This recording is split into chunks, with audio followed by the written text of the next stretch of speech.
السلام عليكم أعزائي التلاميذ، إن شاء الله تكونوا بخير. اليوم سأقوم بملخص لدرس التحولات النووية. هكذا التلاميذ اللي نساو بعض القوانين أو بعض المفاهيم تكون عندهم نظرة شاملة وواضحة لمختلف جزئيات هذا الدرس. تلاميذ، قبل ما أبدأ أطلب منكم رجاء الاشتراك بالقناة مع تفعيل الجرس، هكا باش يصلكم كامل الجديد تاع الفيديوهات اللي حنزلها مستقبلا. هيا لنبدأ على بركة الله. نبداو المراجعة ديالنا أعزائي التلاميذ بالاستقرار النووي. عندنا الاستقرار النووي ما معناه؟ هو تحول نواة غير مستقرة إلى نواة أكثر استقرار بتحرير أحد الإشعاعات. الإشعاعات 3 أنواع. عندنا الإشعاع ألفا، الإشعاع بيتا، والإشعاع غاما.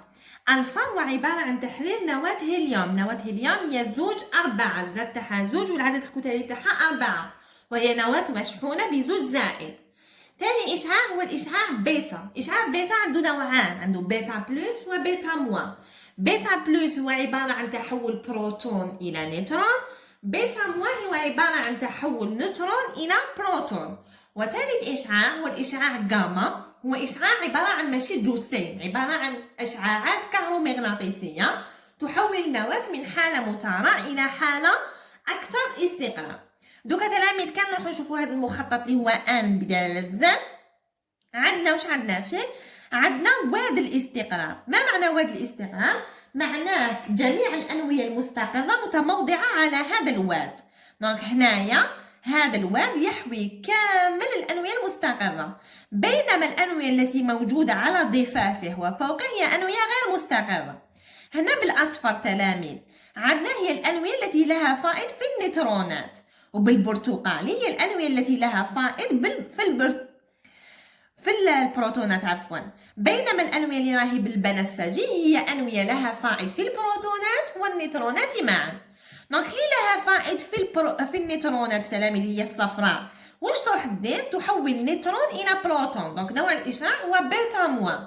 بينما الأنوية التي لها فائض في البروتونات هنا البرتقالية هي أنوية تحول بروتون إلى نيوترون. دونك نوع الإشعاع بيتا بلس. بينما الأنوية الثقيلة التي لها فائض في النيوترونات والبروتونات تميل إلى تحرير أنوية هيليوم. نجوز تلاميذ لقوانين التناقص الإشعاعي. حاجة لازم تعرفوها تلاميذ هي المعادلة التفاضلية. المعادلة التفاضلية هي مشتق عدد الأنوية بدلالة الزمن يساوي ماذا؟ يساوي ناقص لوندا ان، حيث لوندا يمثل ثابت الانشطار. لوندا يمثل ثابت الانشطار. دونك أو تكتب على الشكل دي ان على دي تي زائد لوندا ان يساوي 0. دونك هذه معادلة تفاضلية من الدرجة الأولى. حلها يعطيني عدد الأنوية المتبقية. وشنو الحل ديالها؟ هي ان لي تي يساوي ان زيرو في اكسبوننسيال ناقص لوندا تي، حيث ان لي تي ماذا يمثل؟ الأنوية المتبقية. تلاميذ لازم ما تنساوش بلي ان لي تي يمثل الأنوية المتبقية. ان زيرو ماذا يمثل؟ يمثل عدد الأنوية الابتدائية. لوندا يمثل ثابت الانشطار، والتي يمثل بطبيعة الحال الزمن. دوكا تلاميذ وحدة ثابت الانشطار هي سكوند أس ناقص 1، بينما الزمن وحدته السكوند. دونك هذا هو تلاميذ القانون التناقص الإشعاعي. ان لي تي يساوي ان زيرو في اكسبوننسيال ناقص لوندا تي. كيفاش يكون البيان تلاميذ تاع التناقص الإشعاعي؟ عندنا ان بدلالة الزمن، عندنا يبدأ من أنوية ابتدائية ان زيرو يكونوا كامل ما تناقصوش إشعاعيا، يكونوا كامل أنوية عبارة عن عينة من الأنوية المشعة. مور ما يصرى لهم الإشعاع تلاميذ، مور ما يحرروا إشعاع يبداو يخمدوا. دونك يبداو يخمدوا يبداو يتناقصوا، ما فهم؟ يتناقصوا يتناقصوا يتناقصوا إلى غاية الانعدام. مفهوم أو لا تلاميذ؟ دوكا واش نروحو نميز عندنا ثابت الزمن. أول حاجة تلاميذ نميز ثابت الزمن تو. ثابت الزمن ماذا يساوي ثابت الزمن تلاميذ؟ يساوي 1 على لوندا. يساوي 1 على لوندا. دونك ثابت الزمن تلاميذ كان نروحو نعوضو في هذا القانون. عندنا ان لي تو يساوي ان زيرو في اكسبوننسيال ناقص لوندا في واحد على لوندا، مفهوم؟ لأن ثابت الزمن، لأن تو يساوي واحد على لوندا. وش يعطي لي تلاميذ؟ ان زيرو في اكسبونونسيال ماذا؟ في اكسبونونسيال ناقص واحد. اكسبونونسيال ناقص واحد أعزائي التلاميذ هو 0.37. معناه ان لي تو ماذا تمثل تلاميذ؟ يمثل 0.37 ان زيرو. دونك كي يقول لكم تلاميذ عرف ثابت الزمن تو. ثابت الزمن تو هو الزمن اللازم لتفكك. حنا تلاميذ بقات لنا 0.37 ولا بقات لنا 37% من ان زيرو. تسمى شحال تفككت لنا اعزائي التلاميذ؟ تسمى تفككت لنا 63%. مفهوم؟ على 100% ناقص 37. دونك واش نروحو نديرو تلاميذ باش نصيبو تو؟ نديرو 0.37 ان زيرو، مفهوم؟ ان زيرو هذا نضربوها في 0.37. هذيك القيمة زمنها الموافق يمثل التو، ويمثل أيضا تلاميذ تقاطع المماس عند الصفر مع محور الأزمنة. مفهوم أو لا؟ تقاطع المماس عند الصفر مع محور الأزمنة يقطع في تو. نروح تلاميذ ندوزو إلى زمن مميز للتحولات النووية. الزمن الثاني المميز للتحولات النووية هو زمن نصف العمر. كيف هو معرف؟ هو الزمن اللازم لتفكك نصف الأنوية الابتدائية. كي يتفكك نصف شحال يبقى أعزائي التلاميذ؟ يبقى نصف. دونك هو الزمن اللازم لماذا؟ لتفكك نصف الأنوية الابتدائية، أو هو ما يوافق 1/0/2. دونك حنايا تلاميذ كي يتفكك لنا نصف يبقى لنا نصف. معناتها هو من المنحنى تلاميذ يمثل ماذا؟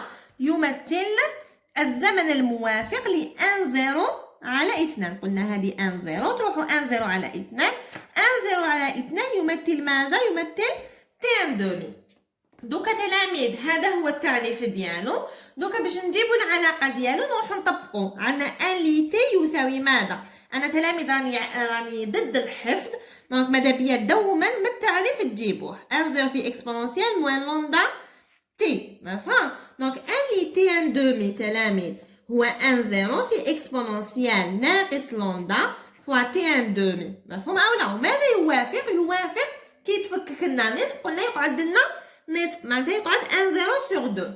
واش يصرى هنا تلاميذ؟ يروح ال 1/0 مع ال 1/0 تبقى لنا اكسبونونسيال ناقص لوندا تي ان دومي يساوي ماذا؟ يساوي 1/2. باش نتخلص من الاكسبونونسيال واش لازم ندير؟ ندخل الالان. كي ندخل الالان هنا تقعد لي ناقص لوندا تي ان دومي، وهنا يقعد لي تلاميذ ناقص الان 2.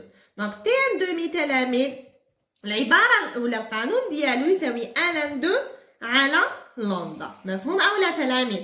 دونك الزمن المميز اللي عندك التلاميذ دوما نهار يقول لكم عرف ثابت الزمن او عرف زمن نصف العمر، واش تقولوا لهم؟ تعرفوه بالكتابه ثم تعطوا القانون، مفهوم او لا؟ باسكو عندكم بالكتابه عندكم نصف العلامه، بالقانون والكتابه عندكم العلامه كل.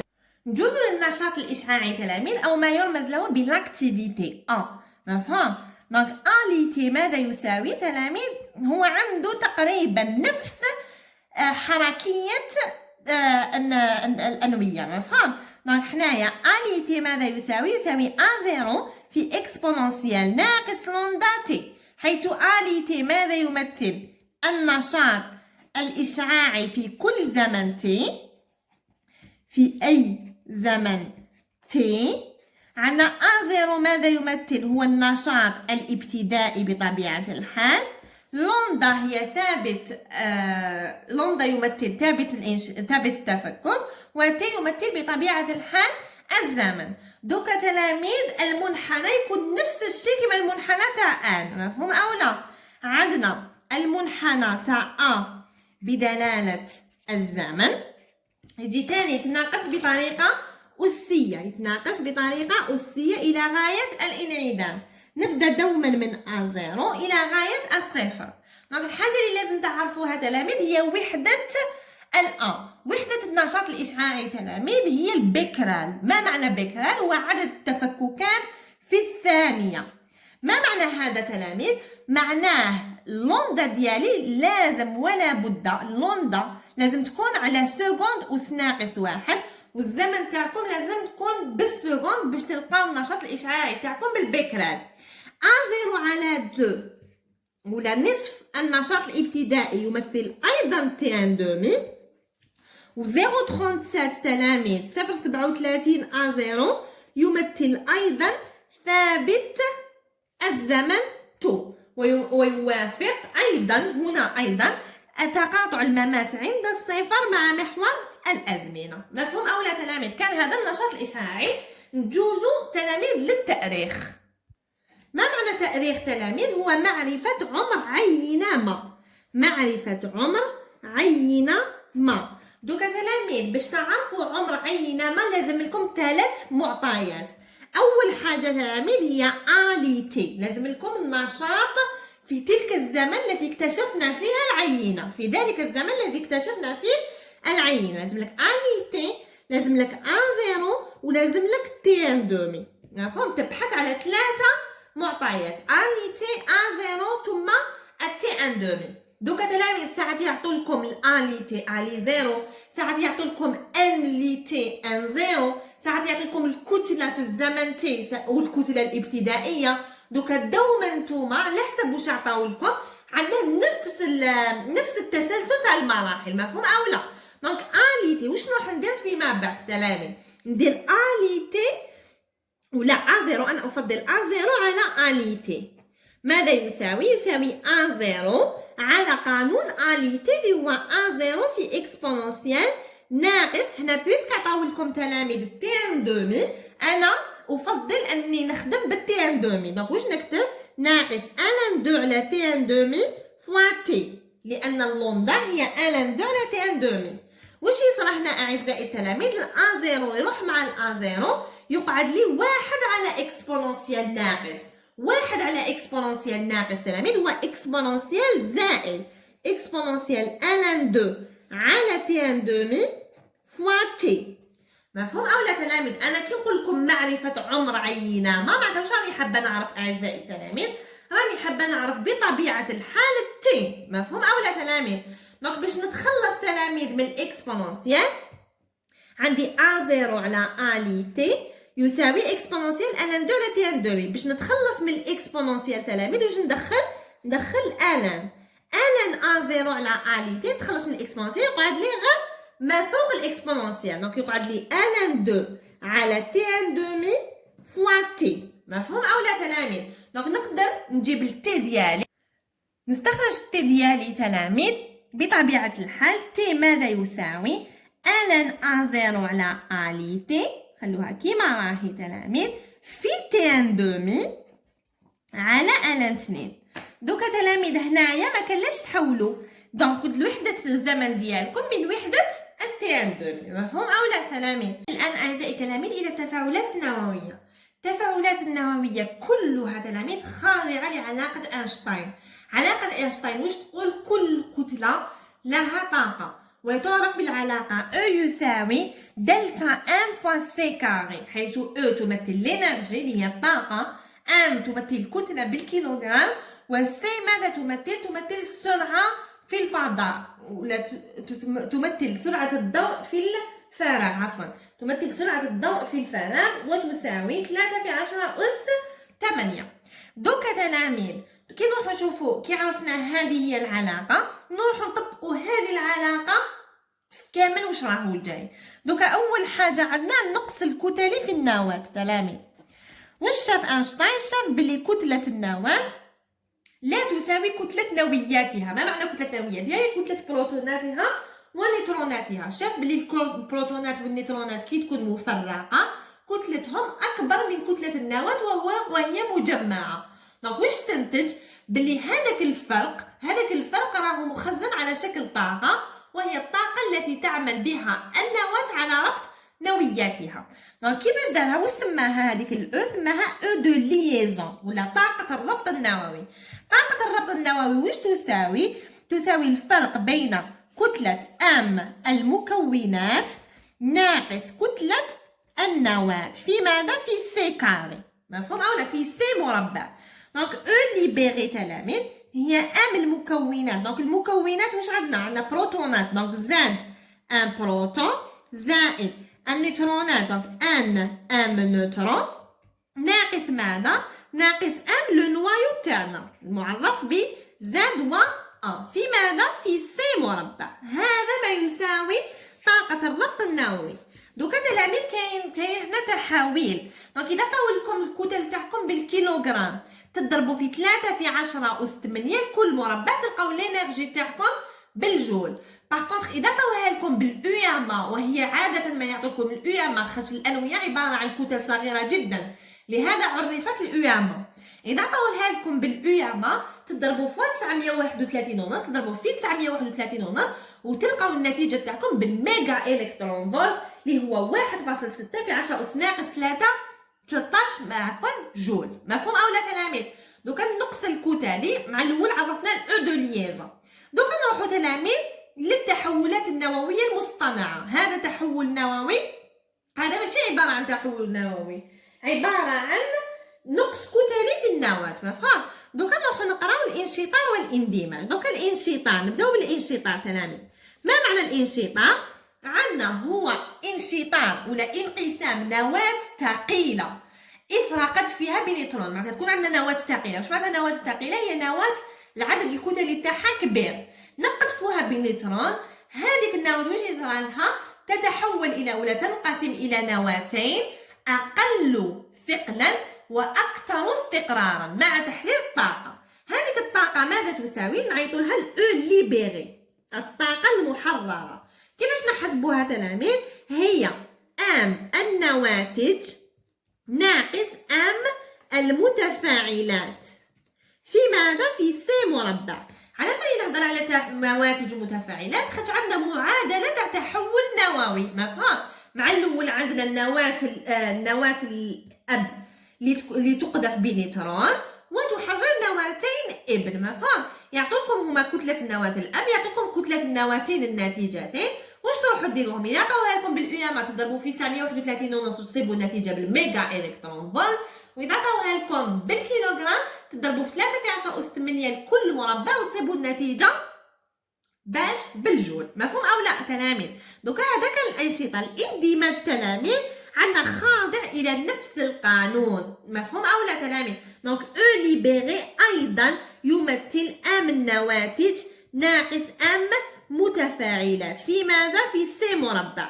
واش يختلف؟ يختلف تعريف الاندماج. الاندماج هو عكس الانشطار. هو الاندماج عبارة عن اتحاد نواتين خفيفتين وغير مستقرتين لتشكيل نواة أكثر ثقلا واستقرارا، ويتحرر من ذلك بطبيعة الحال طاقة. الأو ليبيري ولا الطاقة المحررة تحسب بهذا القانون. دوكا تلاميذ نجوزو للقوانين اللي يطيحوا عادة في التمارين.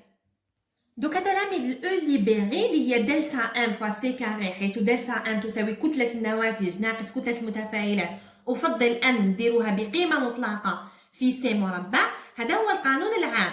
تلاميذ يوجد قانون آخر اللي هو أو ليبيري يساوي أو ال، هي أو دو ليزون تاع النواتج ناقص طاقة الربط تاع المتفاعلات، هي طاقة الربط للنواتج ناقص طاقة الربط للمتفاعلات. تلاميذ إذا كان عندنا بزاف أنوية ندير مجموع أو ال تاع النواتج ناقص مجموع أو ال تاع المتفاعلات. هذا قانون يطيح بزاف في التمارين. تلاميذ دوكا المردود. دوكا تلاميذ إذا عطاو لكم مفاعل نووي، هذاك المفاعل النووي الغرض منه إنتاج الطاقة. دوكا دوما يقول لكم احسب مردود المفاعل النووي.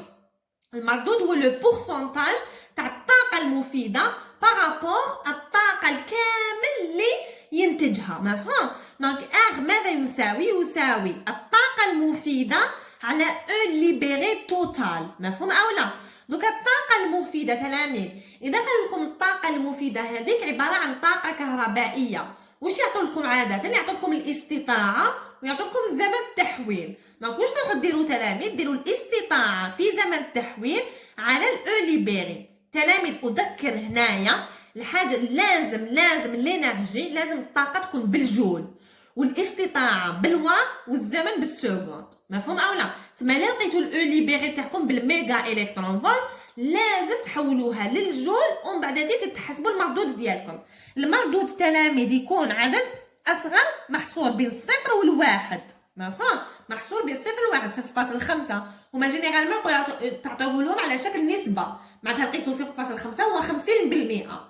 تلاميذ اذا لقيتو اكبر من 50% معناتها الطاقة المفيدة أكثر من الطاقة الضائعة. إذا لقيتوها أصغر من 50% معناتها الطاقة الضائعة راهي أكبر من الطاقة المفيدة، معناتها المفاعل النووي تاعي أو يخسر بزاف طاقة، مفهوم أو لا؟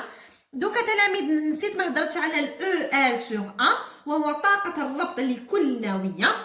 واش معناتها؟ ما تحسبوا لا ال تاعكم دلتا ام فاسي كاري، حيث دلتا ام يمثل كتلة المكونات ناقص كتلة النواة. واش تروحوا ديروا؟ تقسموه على الA، حيث A يمثل العدد الكتلي. ال سور A تلاميذ هو المقدار المميز لاستقرار الأنوية، هو المقدار المميز لاستقرار الأنوية. معناتها كان يقول لكم قارن بين استقرار نواتين، تحسبوا ال سور A. وتلاميذ نروح للقانون الرائع اللي يطيح بزاف في التمارين اللي هو ان زيرو. ساعات ان زيرو تلاميذ كيفاش تحسبوها انطلاقا من كتله ابتدائيه. واش تروحوا ديروا؟ ان زيرو يساوي ام زيرو على ام كبيره. ام كبيره هي الكتله الموليه، تدو يا الكتله الموليه يا العدد الكتلي، مفهوم ولا؟ في ان افوغادرو اللي هو 6.02 في 10 أس 23. لحقنا تلاميذ الى نهايه هذا لو ريزومي. جيسبر كان احاط لكم كامل بالدرس. دوكا تلاميذ هذا لو ريزومي درتو للناس اللي قرات ديجا الدرس ديالها وهي فاهمه جزئيات وبرك حبت نظره هكا باش تعاود تتمركز في الدرس. دوكا تلاميذ اتمنى انه قد نال اعجابكم. تلاميذ دوك ننزل ان شاء الله تمارين تاع النووي. تابعوني تلاميذ، اشتركوا في القناه، فعلوا الجرس هكذا باش يصلكم كامل الجديد اللي حننزلوا باذن الله. اتمنى كل التوفيق والنجاح لاعزائي التلاميذ، والسلام عليكم ورحمه الله.